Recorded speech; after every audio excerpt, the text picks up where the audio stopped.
Members of the General Assembly. When Secretary General Hammarskjöld's invitation to address this General Assembly reached me in Bermuda, I was just beginning a series of conferences with the Prime Ministers and Foreign Ministers of Great Britain and of France. Our subject was some of the problems that beset our world.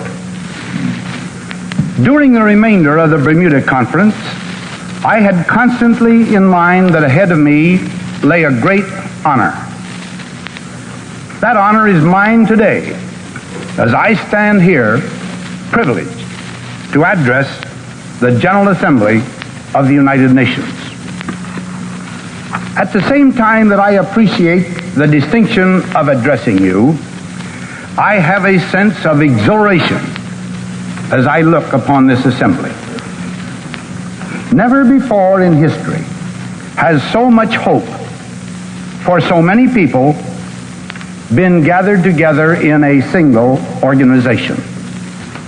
Your deliberations and decisions during these somber years have already realized part of those hopes. But the great tests and the great accomplishments still lie ahead. And in the confident expectation of those accomplishments, I would use the office which for the time being I hold to assure you that the government of the United States will remain steadfast in its support of this body.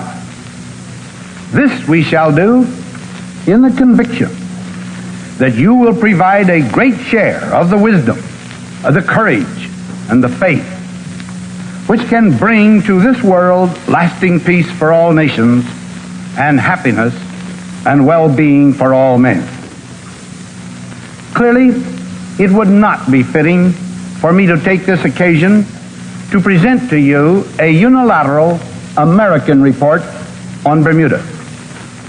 Nevertheless, I assure you that in our deliberations on that lovely island, we sought to invoke those same great concepts of universal peace and human dignity which are so cleanly etched in your charter.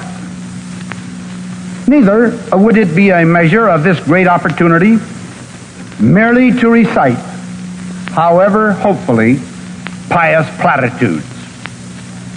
I therefore decided that this occasion warranted my saying to you some of the things that have been on the minds and hearts of my legislative and executive associates and on mine for a great many months. Thoughts I had originally planned to say primarily to the American people.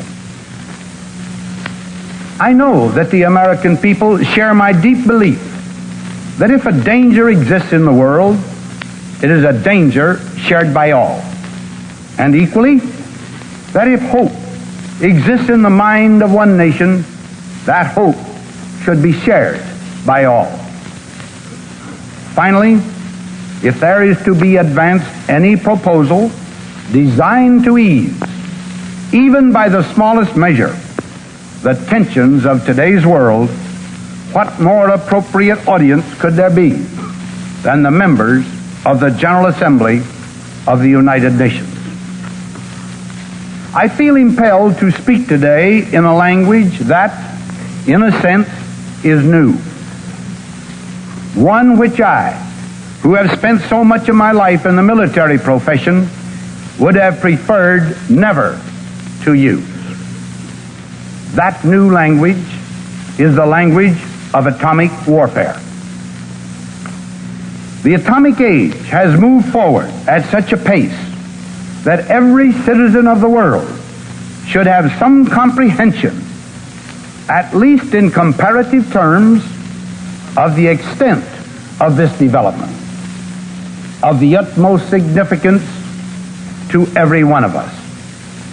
Clearly, if the peoples of the world are to conduct an intelligent search for peace, they must be armed with the significant facts of today's existence.